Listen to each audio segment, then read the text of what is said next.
Good night all friends. আজি আপোনালোকৰ আগত এটা মোৰ জীৱনত হৈ যোৱা কাহিনী এটা ক'ব বিচাৰিছোঁ। গল্প মোৰ জীৱনত হোৱা আৰু এই গল্পটো শুনিলে আপোনালোকৰ চকুপানী ওলাই যাব। যোৱা বছৰ 2024 চনত মই যেতিয়া মোৰ মাৰ ঘৰত আছিলোঁ, তাৰ পৰাই মোৰ যিহেতু এজনী ছোৱালী সন্তান আছে, কন্যা সন্তান আছে, তাইক যেতিয়া গুৱাহাটী GMCত লৈ গৈছিলোঁ, যাওঁতে নিজৰ গাড়ী ভাড়া কৰিয়ে লৈ গৈছিলোঁ। তেতিয়া হস্পিটেল পালোঁগৈ, GNRC মেডিকেল পালোঁগৈ আৰু পাই আমি দেখাই মেলি ল'লোঁ। ব্লাড টেষ্ট কৰিব লাগে, অলপ বেলেগ এটা লেবৰেটৰীত দিছে ব্লাড টেষ্ট কৰিবৰ কাৰণে GMCৰ পৰা, যিহেতুকে জেনেটিক টেষ্ট কৰিব কৈছে। সেই টেষ্টটো এটা লেবৰেটৰীত গৈ দিবগৈ লাগিব। তাৰ GMCৰ পৰা অলপ দূৰ আছে। গাড়ীত গ'লে 10 টকা ভাড়া আৰু ৰিক্সাত গ'লে 20 টকা ভাড়া।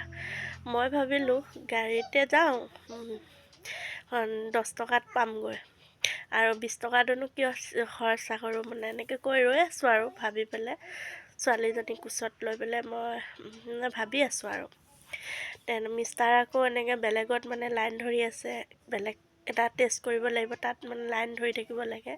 তাৰপৰা মই ছোৱালীজনীক লৈ ৰৈ আছোঁ, বোলো বাছত যাম আৰু গৈ তাত নামি দিম। জেগাডোখৰ নাম এটা কিবা এটা আছিল, পাহৰিছোঁ বাৰু।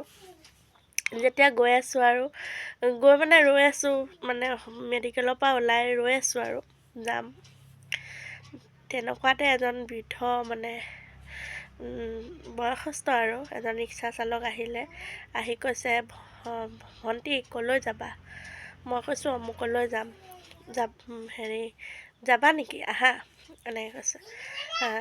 তাৰপিছত ছেকেণ্ডবাৰ আকৌ কৈছে, অ' মা যাবা নেকি, আহা, যাম। মই বোলো মই বাছতে যাম, ৰিক্সাত নাযাওঁ। তাৰপিছত আকৌ থাৰ্ডবাৰ কৈছে, অ' মা যাবা নেকি বোলে। মই তেতিয়া ক'লোঁ, অঁ যাম, কিমান ল'ব ভাড়া? বোলে 10 টকা ল'ম, আহা।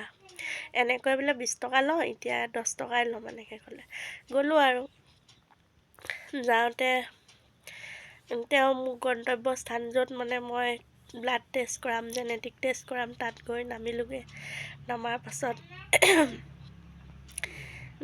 তেওঁ 10 টকা দিওঁতে তেওঁ হৈ গ'ল আৰু মই গোটেইখিনি কাম কৰিলোঁ। কৰি মেলি লৈ ওলাই আহিছোঁ। আকৌ তেওঁ ৰৈ আছে তাতে, এপাহ গোলাপ ফুল লৈ ৰৈ আছে। মানুহজনে, বৃদ্ধ মানুহজনে ৰৈ আছে। তাৰপিছত মই দেখিলোঁ, দেখি ওচৰ চাপি গ'লোঁ। যাব নেকি? বোলে আজি নাযাওঁ। এতিয়া মই ৰাতিপুৱাৰ পৰা বোলে 160 টকা, তোমাৰ 10 টকা লৈ 160 টকা পালোঁ ৰিক্সা ভাড়া মাৰি, মোৰ হৈ যাব, কাৰণ আজি আমাৰ বিবাহ বাৰ্ষিক, এনেকুৱা বুলি ক'লে। আৰু আজি ইমানতে সমাপ্ত কৰিছোঁ,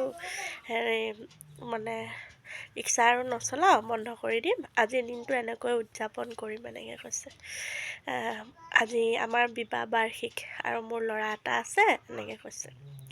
তাৰপিছত মোৰ ইমান বেয়া লাগিলে, কৈছে আৰু তোমাৰ 10 টকাটো দি মোৰ 160 টকা, 160 টকা পইচা পালোঁ আৰু দিনটো ৰিক্সা নচলাওঁ আৰু আজি এনেকৈ দিনটো কটাম, এনেকৈ ক'লে। কিমান সুখত কৈছে আৰু, কাৰণ দুখীয়া মানুহ হ'লেওতো মন এটা আছে ন, নিজৰ ৱাইফৰ প্ৰতি মৰম বা নিজৰ ল'ৰা ছোৱালীৰ প্ৰতি এটা মৰম। তাৰপিছত এনেকৈ তেওঁক বাৰে প্ৰতি ক'লোঁ, আহক। ময়ো ক'লোঁ, দেউতা যেনেকৈ নহওক মোক আকৌ মেডিকেলত নমাই থৈ আহিব ব'লকচোন। কাকতি মিনতি কৰাৰ পিছত তেওঁ ক'লে, ঠিক আছে যাওক, ব'লক তেন্তে, আপুনি যেতিয়া কৈছে বাৰে প্ৰতি, তেতিয়াহ'লে যাওঁ। তাৰপিছত মই ছোৱালীজনীক লৈ ৰিক্সাত উঠিলোঁ। উঠি গোটেই বাটটোত তেওঁৰ লগত বহুত কথা শ্বেয়াৰ কৰিলোঁ।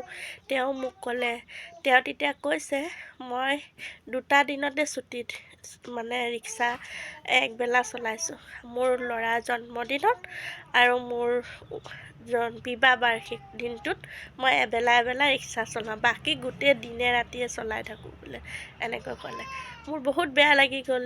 তেতিয়া মোক গুৱাহাটীৰ GMCত মানে সন্মুখত ৰখাই দিলে, ৰখাই নামিলোঁ। নামাৰ পিছত তেওঁ মোৰ নিজৰে নাই সেইখিনি সময়ত, মোৰ নিজৰ মণি বেগৰ পৰা তেওঁক টকা 500 উলিয়াই দিলোঁ।